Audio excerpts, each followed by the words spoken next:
Hello everyone, welcome to Claret and Booze. My name is Nick. This is a daily ramble, evening ramble, as they all are at the moment. If you're new to the channel, please subscribe. Don't forget, drop a like on a video. It does really help us. Okay, got quite a bit to rattle through today. There's been loads going on in a transfer window. I'm not really going to go into it too much because I don't really buy much of it yet in terms of the players that we're linked with. Look, don't get me wrong, some of the players that we're linked with, I'm not saying there's nothing in it, but it's been made quite clear that we apparently need to sell before we can buy. All right? So I've got a lot to say about that for a start. Before we do, though, Lucas Paqueta, apparently his court case has been pushed back 2 months, or the verdict has been pushed back 2 months. What does that tell you? When you consider that in this type of case, all they need is probable cause, which basically means enough to say, well, I think you've done it. And that's it. He's done. He's guilty. They can't have anything. Literally nothing. But now they're shitting themselves because this has been running on now. Well, it's going to stretch into about 2 years the time this is done. Because if they're saying 2 months now, the good thing is he's still going to be here next year. You can't sell him, Sullivan. Sorry, mate. But nonetheless, this is bad for Pac-Man. Very, very bad. But it's gonna be stretching into almost 2 years. When this all came out, he was going to be leaving, going to Man City for close to 100 million. You think of the wages he was going to be earning, everything else, and they're going to be screwed. The FA, they're going to get hit if they clear him because they've got no evidence. And, well, even if they find him guilty and they've got no evidence, obviously there'll be an appeal. And then if they lose, it could be even worse for them. So they probably must be having internal discussions now. If they don't have enough to nick him with for him to go down for it, they're going to have to probably hold their hands up and throw this out. If they do that, West Ham and Paqueta are going to take him to the cleaners. That is what's going to happen. And they deserve it. But nonetheless, this is very disruptive to our plans. But it does mean that we get to keep Paqueta for a little bit longer. It does. It ain't good, because I love Pac-Man, and he does need to have his future sorted. But it is a bit of a disgrace. But apparently, you know, we're hearing it, as I've already said at the start of this video, we can't buy until we sell. We can't. It's got nothing to do with PSR. It's all to do with cash flow. We ain't got any fucking money. That's what it is. I mean, the people that own the club have got money, but as we've already said before, the way that PSR is structured is that you've got a certain amount of money that you can spend. You know, you can go in debt to a certain amount of money based on your club's turnover. We only ever spend in line with what this club turns over. They never pump any money in. They've lent us money before at a ridiculously high interest rate that they coin it back off of, but they can't do that with this. If they're going to inject money into the club, which you absolutely can, as per PSR rules, it has to be almost a gift. They've got. This is what other clubs do, but not ours. So cash flow is most definitely what the issue is. Now, obviously, Paqueta, they're not cashing in on him anytime soon. That's not going to happen. We've got Kudus. You know, the horrible Kudus, the money-hungry, horrible Kudus. He don't want to go Saudi. People were slagging John Duran off for going to Saudi for being greedy. Now people are slagging Kudus off for not going to Saudi and being greedy. Because we want to maximise the amount of money that we can get for him. But he's saying, I don't want to go to Saudi. I want to play in the Premier League for an ambitious club that might have half a chance of winning something. You know, for a manager that might play me in my strongest position. That's what Kudus is saying. The only issue is we're not going to be able to get anywhere near that release clause, which is what Sullivan is hanging on to. I know for a fact Sullivan thinks, like he thinks West Ham are worth about 3 billion when we own fuck all. He thinks he can go out and get 85 million for Kudus. He's got no chance. So this will stretch and run. I'm almost convinced it will. The Kudus thing could run and eat up a lot of the window because Sullivan doesn't want to accept less than what he thinks he's worth. Well, you reap what you sow. These players are your assets, Sullivan. This is what happens when you get dickhead managers in that depreciate your assets. There you go. Not only do the fans have a miserable time because we're watching crap football and the players have a miserable time, but you're going to have a miserable time now because you ain't going to get as much for your players as what you otherwise would. So you're kicking yourself in the bollocks as well as us because you don't know what you're doing. You don't. Never have. Never will. Biggest false economy in the world is going out and getting a cheap manager when you've got a valuable squad. You dickhead. So, we're reliant on Kudus going. There's loads of other players as well. Apparently, if you listen to some of the reports, how this goes down with the current squad, I don't know. But it's only Jared Bowen that isn't available to be sold. So everyone else is up for sale, according to reports. Well, how does that sit with the current squad? Imagine if we end up stuck with them. I thought this about the Souček thing. Do you know, like before the window opened, before the season ended, and you had all these stories coming out where Graham Potter's told Souček he can go and find another club. I'm thinking, yeah, all right, that's fine. But what if we end up not being able to sell him, or he ends up having to stay here? What then? What then? Why does that news even have to be released? Players that we want to get rid of. Because then when you try and sell them, the clubs that are trying to buy them know that you want to sell them. They're not going to pay as much as what they were before. So the whole thing around this window at the moment is fucked. In my opinion. That's not to say we ain't going to buy players. It's not. But the fundamental thing is going to be selling players before we buy, because we've got a cash flow problem, because our tight-ass owners won't pump any money in. So we have to be self-sufficient. But you've got to ask yourself something, which no one else seems to be doing. Why are we all accepting this? Why are we accepting, Mohamed Kudus, yeah, we can do without him. He's got to be worth at least 60 or 70 million. Let's sell him so we can buy other people. Okay. Why are we doing that? I'm not saying he had a great season this season just gone, but you're admitting he's worth about 60 million, 70 million, because that's what you think we should get. A lot of fans that are happy to sell him. What I'm asking is, why are we having to sell to fund our squad rebuild again? We are 10 years in to this stadium. We've got 3 years of European money, and we're still living off the 100 million we got for Declan Rice, a homegrown player. So you had 3 years of Europe, 100 million from Declan Rice, 10 years in this stadium, and we are still having to sell our players so that we can buy. How the fuck is that even possible? Where's the money gone? Where's it going? We know where it's gone. These people don't know what they're doing. Apparently Todibo, they're willing to let him go now. We've paid 35 million for him. That transaction would have to go through right about now. And they want to sell him. We'll make an immediate fucking loss. They have not got a Scooby what is going on. And like I said to you, it's so important. When we went into this window, Potter's got to get his players in quick. He's got to get him in, because he needs a pre-season, like the pre-season we've just had where it was so great.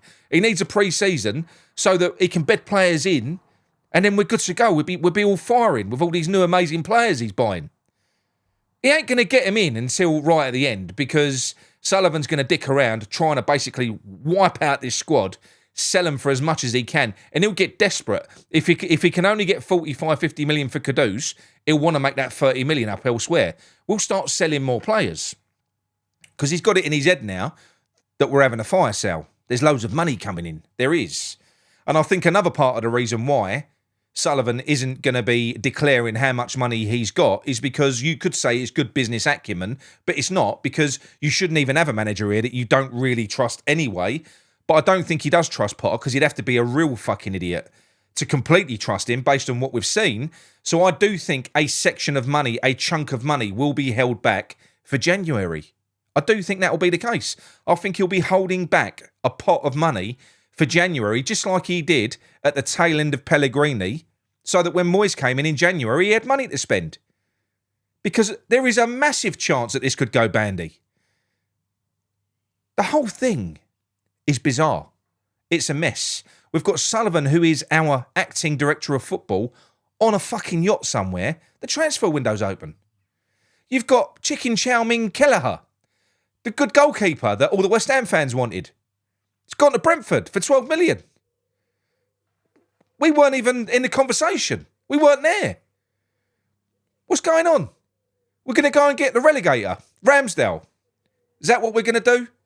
So we're still going to go after players we've been linked with for the past 2, 3, 4 windows, but expect to believe that Macaulay and Potter are running this show. No, they're not. They're not. They're going to be throwing players. I mean, the reports on Sky Sports are that we're still building our list. First of all, if that's true, McCauley should be fucking sacked now. It ain't true. We should be all prepared, ready to go. We should know what we're doing going into this window. And we do. But we don't, because Sullivan's probably got hold of that list and put it in the fucking bin. That's probably what's happened. No, too expensive, not enough experience, too young. Oh, no. The list has probably been ripped to shit. Now, I know we've been after this Raphael Onyekuri bloke, Onyedika. He's the Nigerian, 24-year-old central midfielder, box-to-box player. I don't know anything about him. Apparently he's decent. Plays in the Belgian league for Club Bruges. But there's loads of other clubs in for him as well. And some very, I'm not going to call them unreliable. I don't know. I've asked the questions about this player. The people I've asked don't know anything about this. So I don't know where it's coming from. That doesn't mean it ain't happening, by the way, because Sullivan talks to a multitude of different people to get deals done. So it could well be. But it hasn't really sort of been confirmed by any official sources yet. So I'm not sure. 20 million, 24 million. It's what I mean. We're going to start eating that fucking transfer budget up with 20 million, 24 million pound players. Oh, that's only cheap. It's only 24 mil. Fuck, buy 4 of them. That's 100 million. What if they are just 24 million pound players? You don't know how they're going to adapt to the Premier League. He does look like a decent player. He looks like he would bring some more dynamism, pace and power to our midfield. But we don't know much about him yet. Until he plays in the Premier League, which is a different story altogether, we don't know. But like I've already said, there's competition for this player. In the Premier League as well. Milan want him, and there's other Premier League clubs. Well, that being the case, why do you choose to come to West Ham? I had this conversation before. Why do you choose to come to West Ham? If you're not Mark Noble, if you've got no affinity with this club, looking from the outside in at the mess that we're in, the fact that we're looking at shipping out all these players, you don't know who you're going to be playing with next year. You've got a manager who's got 12 months left before he's removed, probably, or less if we're in a relegation fight, because that's a bilateral agreement. There's no longevity there. You had top players looking like shit under this manager last year. So if you're coming for a step up, to showcase your talents, using us as a stepping stone, it needs to be a club where you can really show what you can do. I don't know that we tick any of those boxes. I don't know that we do. There's rumours that Potts could be going back out to Portsmouth on loan again. There's no talk of us getting rid of Souček and James Ward-Prowse, so the likelihood is that's going to be our central midfield next year. I don't think we're going to be able to sell Todibo based on what he's just done. It's his fitness. So we ain't going to be able to sell him and make a loss on him. I think we're going to be keeping him. Kilman, not a chance in hell we're going to be able to sell him. So I think the spine of our team is going to be similar. And it's a spine that's fucked. So I do think, unless some absolute idiots out there want to come and buy some shit players, we're stuck with it. For a lot of money, we're stuck with them. We can't afford to pay big wages for players on the bench. So I don't know. I know we're looking at a League One striker, Kone. I haven't normally got an issue with this type of thing. But if we're going out there looking for players from the far reaches of Europe, which are the equivalent of the Championship, or you're going out there looking at Championship players, which we absolutely are, or you're looking at League One players, what about Earthy? What about Potts? What about Marshall? We've got 3 of them ready to go. They all performed in the Championship. Marshall was in League One. But we're buying a player from League One. So again, the whole thing at the moment feels a little bit confusing. It does. Hammers Mikey, in the comments of one of our shows when Potter first came in, and I dismissed it, when he'd been here 2 minutes when he gave Scholes his debut, right? He had no chance to have a look at our academy and find out who was good.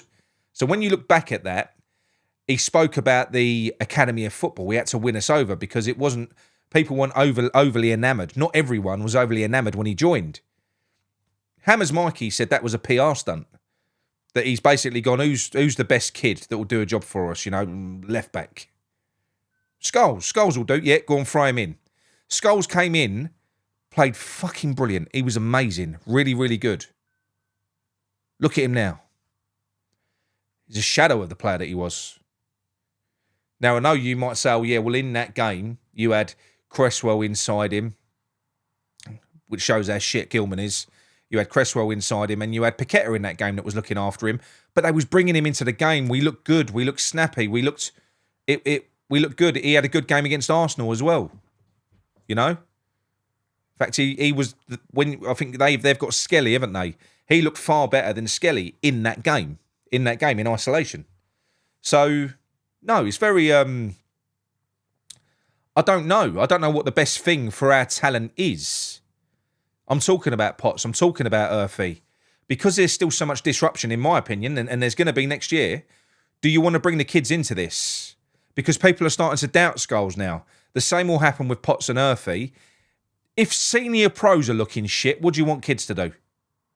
So what I'm saying is maybe you protect them. Maybe you do send them back out on loan. I don't know. I don't know what the best thing to do is because I want Urfi, Potts, Alford, Scholes, Casey. I want these players to be players of the future for West Ham. I don't want them being ruined. You know, and any manager that is on a short-term contract has got no interest in building players for tomorrow because they're not going to be the beneficiaries of that, are they? So taking a risk on players and getting them up to speed, why are they going? That's why they want ready-made players more often than not. So yeah, I don't know. I don't know what's going to happen. So on your Corey, he could be coming in, could be done. Don't know. Be surprised. But apparently he's agreed terms if you listen to half the people on the interweb. Who else? Kone, that's another one. Probably get him. You know, he's Wickham, isn't it? League One. Should be out of sight. If we can't sign him, we've got fucking problems, haven't we? So he's another one. But apparently one for the future because he's 21. You know, like Celtic B Cummins. Dominic Cummins. Not having a go at the kid, but he couldn't get in the Celtic team. You know, you can't expect him to walk straight into our team in the Premier League. You just can't. So there's going to have to be some patience. I'm assuming he's probably going to have to go out on loan. Because if he was that good, he'd be in Celtic's fucking team, wouldn't he? He'd have had more minutes. But he was Celtic B. So there's a lot of hype being made over very average things. When you consider the players that we've been buying in previous windows, the likes of fucking Skamaka, Paqueta, Kudus, Alvarez, all these players. Now we're looking at Cummings, Kone, Onyekuri, who could be a very good player, by the way. He might be. He's got a shit name, though. Terrible. Very unfortunate name. Is it Onyedika? What is it? I don't know. I prefer Onyekuri. But, yeah, I just don't know. News breaking that I've always said our sliding doors moment was winning that league, winning that cup and keeping Moyes. A manager that had already proven for a season and a half in the Premier League that he weren't competing. We almost got relegated that season. That was a proper relegation battle, not like this one. We could have gone. When we lost to Newcastle, I thought we was going. That was with Declan Rice and Paqueta in the middle. Peak Paqueta, peak Declan Rice. Almost got relegated. He had to go. But we kept him because we done the decent thing because he won us a trophy. Not thought to ourselves, we got away with one there. But I tell you what, we've got this great group of players. We've now got a platform of Europe for next year. We can bring a manager in. It's going to be really easy for him to attract and recruit players because we've got Europe and we've got this foundation of a good team already. Bring someone like a Marco Silva in. Bang. We'd have been 3 years in to Marco Silva. Could you imagine? And he'd have had Europe as a platform. But no, we did the decent thing because we don't sack managers, especially ones what win trophies. And we just ran it into the ground until it was beyond any doubt that Moyes was fucked at West Ham. Then he could go. But that also meant that we was fucked. Tottenham have had a terrible season. They haven't come close to being relegated. None of us have. But they finished 17th in the league. Well, they've gone and won the Europa League, which is one up. Surely they're going to keep Ange Postecoglou, aren't they? He won them a trophy. Surely. Well, no, they're not. They're sacking him and they're going out and getting Marco Silva to replace him. It's like a sick joke. So now they've got a foundation of European football, Champions League football next year with a top manager and a fuckload of money to spend. And they will no doubt push on. Just going to put it out there, by the way. Ange Postecoglou, I'd take him. I would. Because he hates Spurs almost as much as me. I can feel it. I can feel it in his navel gazing, because that's all he does. He hates them. I think his style of football would be welcome at West Ham. I think it would inspire the masses. I'd want to go and watch West Ham if he was manager. I really would. And we would be appreciated. You've got less pressure at West Ham. We're not expecting to get in the top four or anything like that. You know, we're not. We just ultimately want to be entertained. Most of us do anyway. And any success you get off the back of that, then great. But what we don't want is no success and no entertainment, nothing, which is typically what we get. You know? So, yeah. It's a very rambly ramble. I know it was. But I'm just kind of looking at all the news that's going about at the moment. I can't take any of it seriously. When we sign a player, when Onyekuru signs, I'll look into him a little bit more and I'll tell you a little bit more about him once I've done a bit of research. But I ain't researching anyone until they're signed. I'll know about a few other names that have been thrown at me as well. I just don't believe anything anymore. It's not that I don't believe the sources. I believe that players are being offered to West Ham. I believe that. So the people that are telling me are not lying, but I know how shit this board are. How they try and kill every deal. I've seen it now. So, yeah, until a deal is done, I'm not going to get excited. But yeah, it's going to be interesting to see who we can sell, because I do think it's going to be all about selling and in a mad rush to buy players. We might see one or two players come in to appease people, but the bulk of the signings will be made in a rush once all the sales, the outbound players have been confirmed. So it's going to be very interesting. I'll tell you what, if Potter didn't know what he'd got himself into, I bet he fucking does now. I bet he does now. He's going to get more and more stress throughout this window, because he does need these players in. He needs players that don't like him, of which we absolutely have many of them. He needs them out because of disruption. He needs to bring new players in. He needs to mindfuck them into the Potter way of playing football. And that takes time. He needs it. He can't afford to start slow next year. The fans will be on him after about 5 games. If we get beat, if we have like 2, 3, 4, 5 losses on the spin and the performances are still shit, mate, he's gonna be under so much pressure. So much pressure. So real pressure as well, Potter. You know? Not like after Brighton, because that didn't really mean anything, did it, them games? They didn't. And he didn't cope very well. So I am interested to find out what's going to happen. But at least Ange Postecoglou is going to be available. He is. He's going to be sitting there waiting. Go and have a nice holiday, Ange. Get the summer out of the way, son. Sullivan's going to leave a little pot of money aside for you. And, yeah. We'll see you round about Christmas time. Something like that. But look, anyway, as you can see, based on this video that I've just done, and the shit that I've explained that goes on at West Ham, and the joke and the circus that we are, it's obvious what we need. We need a change at the top. Let's get Brady and Sullivan out. They've been here for too fucking long. We're a mess. We're a circus. We've got no direction, and we're never going to have any direction. They make it up as they go along. Get those wankers out of this club. Go to bsout.co.uk, sign that petition, join the masses. I want to get to 10,000 before the season starts. And I think we're on the road to 4,000 as we speak. So please, sign a petition. This isn't a Potter out petition. It's just Brady and Sullivan. BS. Bullshit. bsout.co.uk. Sign it. Check your inbox. Verify it. Job done. Wash your hands of it. My next video will be to unveil Onyekuru. All right? Speak to you soon. Come on, your ones.